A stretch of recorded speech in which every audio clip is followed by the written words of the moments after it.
Have you ever felt an inexplicable heaviness when around certain people? Perhaps a sense of being drained or a sudden dip in your mood after spending time with them. This phenomenon is often attributed to what many spiritual practitioners refer to as low vibrational people. But what do these vibrations even mean, and why do they have such a deep impact on our lives? Let's explore the dark realities of low vibrational people and how their presence can ruin our lives if we're not careful when around them. High versus low vibrations. In the world of spirituality, everything is composed of energy vibrating at different frequencies.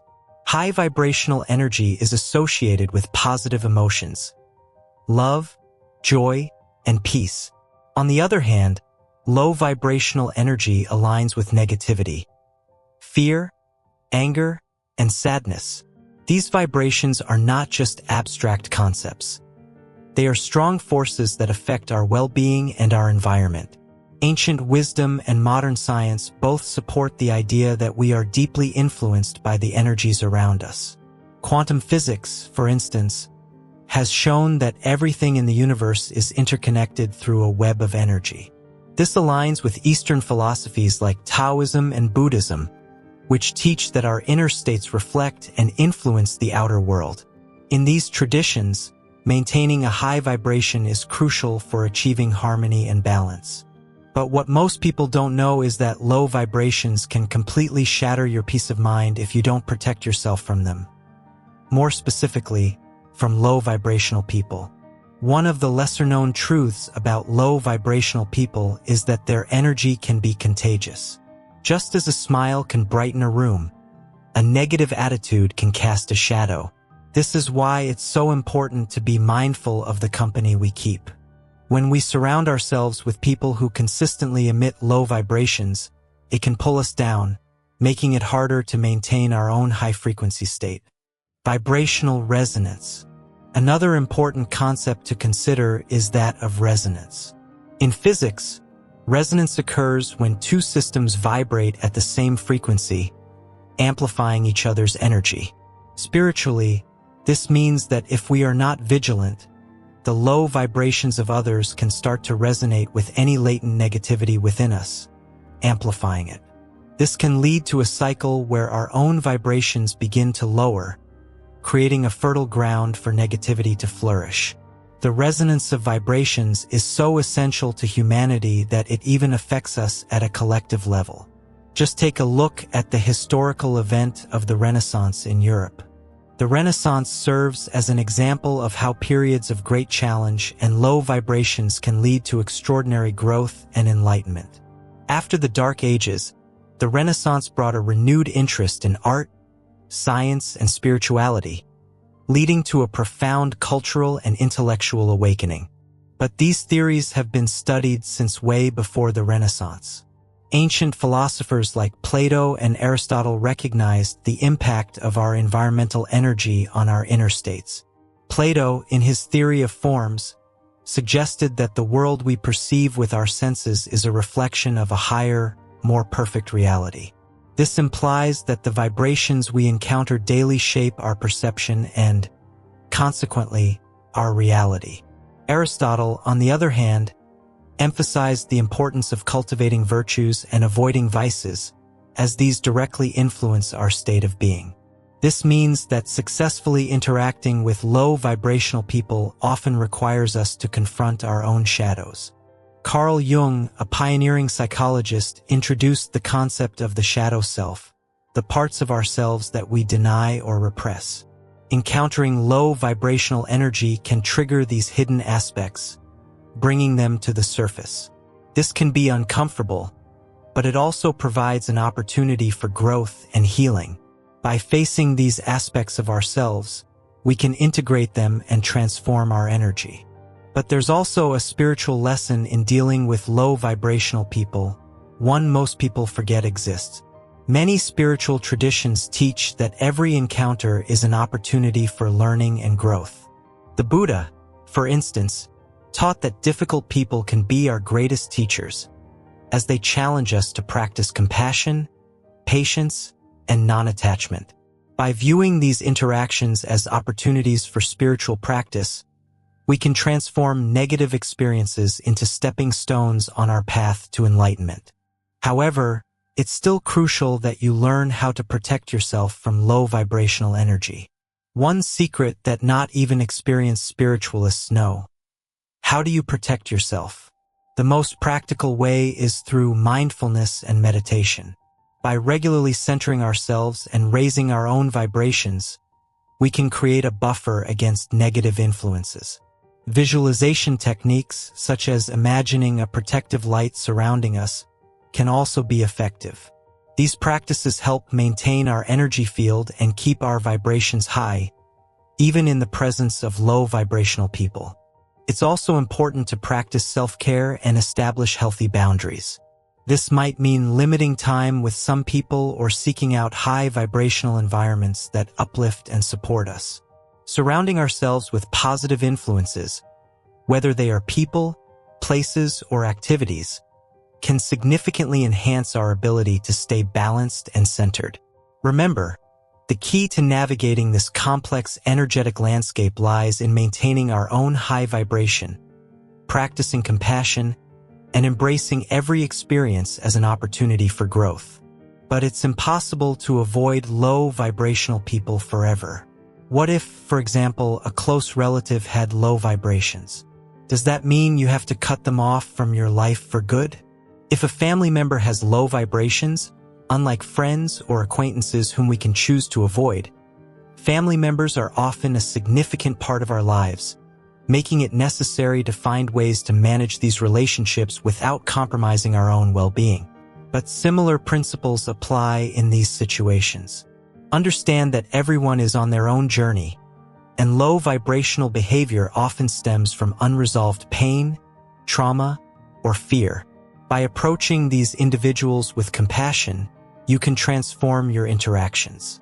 This doesn't mean you have to absorb their negativity, but rather you acknowledge their struggles without letting it affect your energy. Buddha taught that compassion is a powerful tool for spiritual growth, allowing us to connect with others on a deeper level and heal through understanding. An often neglected tactic when dealing with this is clearly and assertively communicating boundaries. For example, if a family member tends to engage in negative talk, you can gently steer the conversation towards more positive topics or excuse yourself from the conversation when it becomes overwhelming. Setting these boundaries is an act of self-care and self-respect. Engaging in open and honest communication can sometimes help in resolving underlying issues.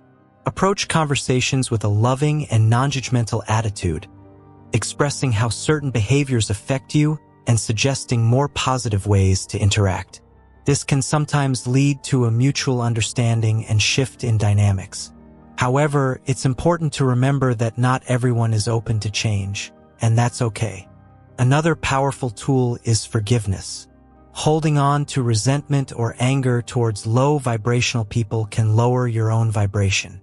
Practicing forgiveness doesn't mean condoning negative behavior, but rather releasing the emotional hold it has on you. This liberates your energy and allows you to move forward with a lighter heart. Jesus' teachings emphasize the power of forgiveness in healing both oneself and others, creating a ripple effect of positive change. When dealing with family members, it's also beneficial to lead by example. By consistently maintaining your high vibration, you can become a beacon of light and positivity. This can inspire others to elevate their own energy, fostering a more harmonious family dynamic. Often, seeing the peace and joy in your life can encourage others to seek similar paths. Remember that it's okay to seek professional help if needed. Therapists or spiritual counselors can provide guidance and coping strategies tailored to your specific situation. They can help you navigate complex emotional landscapes, offering tools and techniques to maintain your well-being. Ultimately, the inevitability of encountering low vibrational people, especially within the family, is a part of the human experience. These interactions challenge us to practice patience, compassion, and self-care.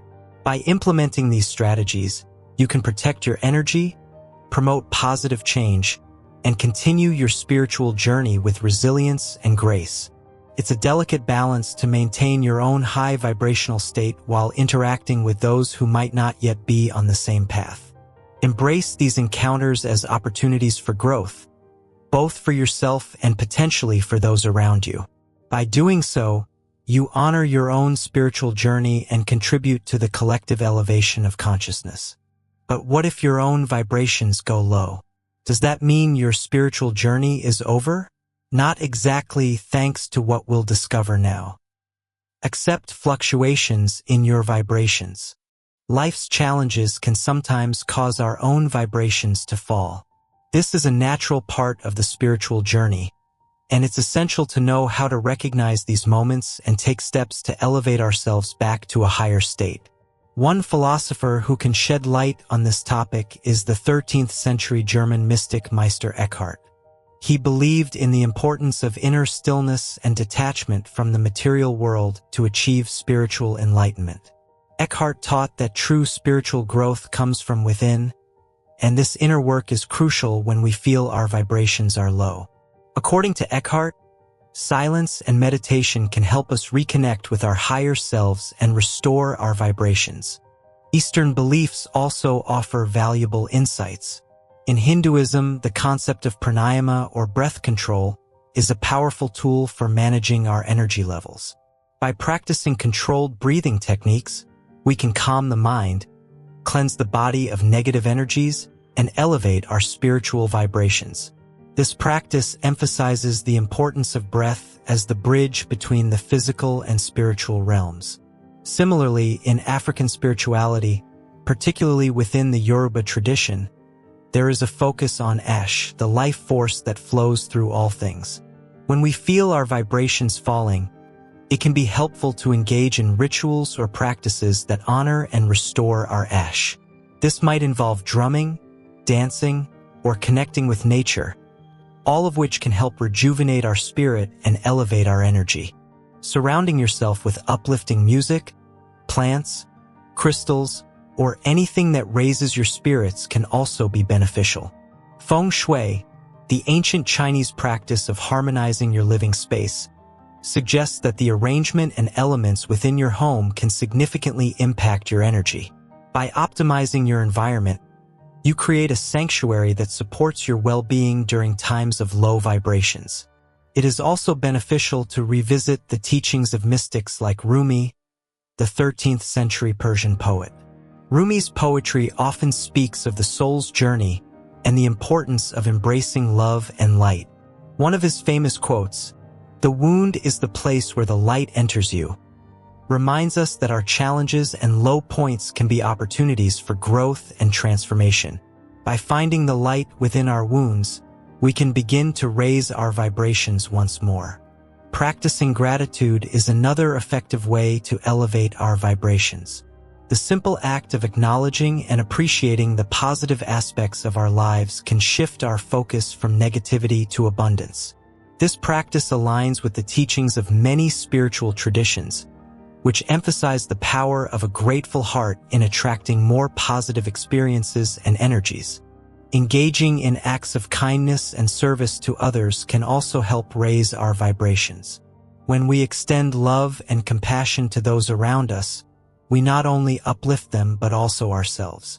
This principle is reflected in the Buddhist practice of metta, or loving-kindness meditation, which encourages us to send out goodwill and positive intentions to all beings.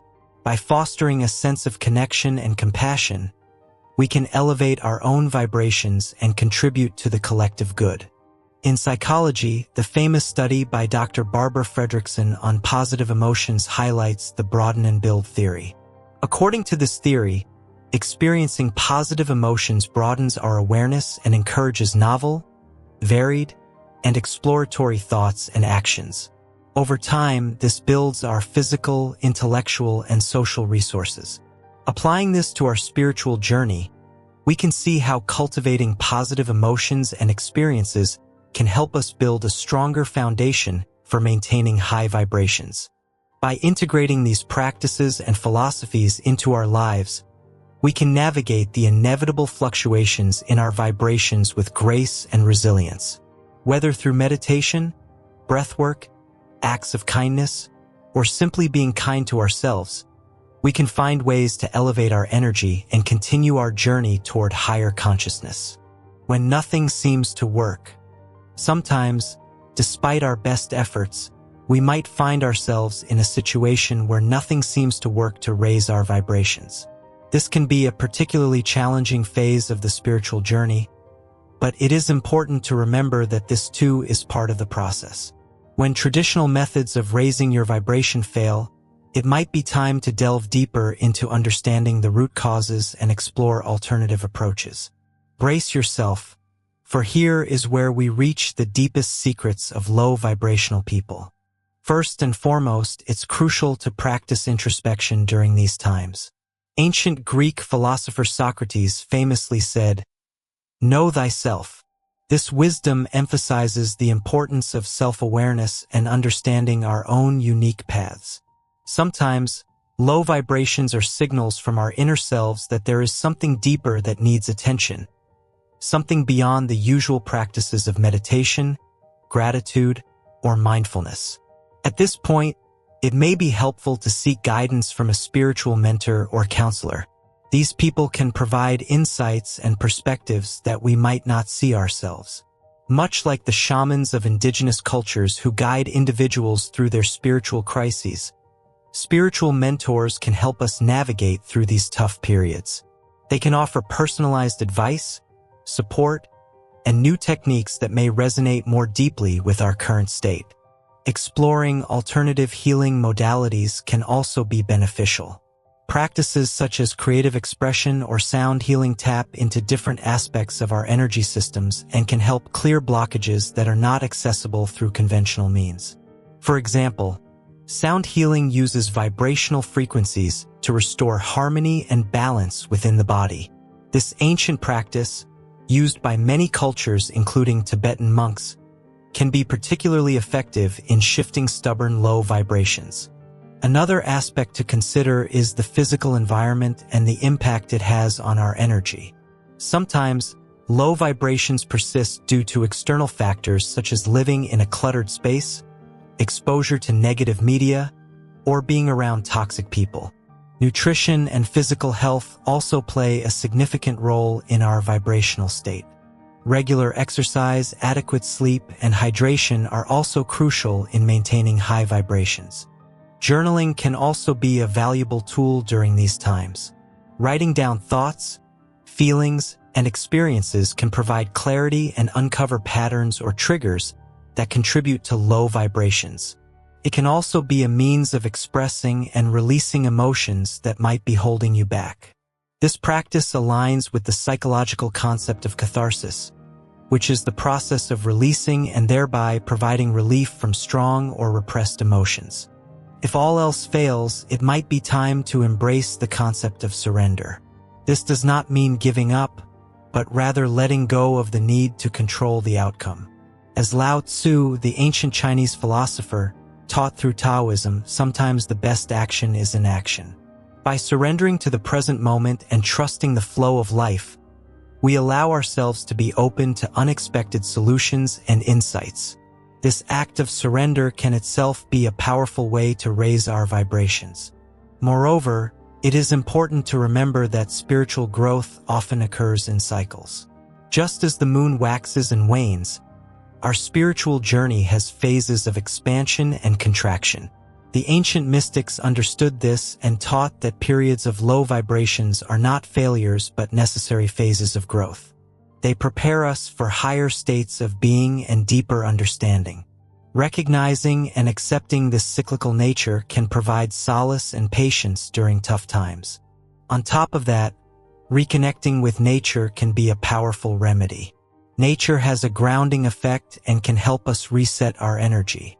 Spending time outdoors, whether it's walking in the forest, sitting by the ocean, or simply enjoying a park, can help restore our sense of balance and elevate our vibrations.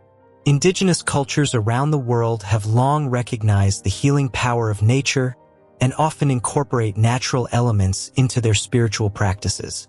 Lastly, always keep your sense of purpose in mind. Having a clear sense of why we are on this spiritual journey can provide motivation and resilience during low periods. Reflecting on our goals and intentions and reminding ourselves of our higher purpose can help reignite our inner light. This aligns with Viktor Frankl's teachings in his book Man's Search for Meaning, where he emphasizes the importance of finding meaning in life as a source of strength and resilience. Don't give your energy away. And finally, remember to never give too much of yourself energetically, or you'll suffer some nasty side effects. When we overextend ourselves energetically, we are giving away our life force without ensuring we have enough left for ourselves. This can lead to feelings of exhaustion, burnout, and emotional imbalance. Just like a battery that needs to be recharged, our energy reserves must be regularly replenished to function optimally. One key aspect of managing our energy is learning to say no. This simple yet powerful word can help us protect our energy from being drained by tasks or commitments that do not serve our highest good. Saying no is not selfish. Rather, it is an act of self-care. Balancing our energy requires us to be discerning about where and how we invest it. Just as we manage our finances to ensure we have enough resources, we must manage our energy to ensure we have enough vitality to meet our needs. This means being selective about the commitments we take on, the relationships we nurture, and the activities we engage in. Rest and relaxation are vital components of maintaining our energy. In our busy lives, we often overlook the importance of rest, but it is during these moments of stillness that our energy can be restored. Taking time to rest, whether through a good night's sleep, a relaxing bath, or simply sitting quietly, allows our body and mind to rejuvenate.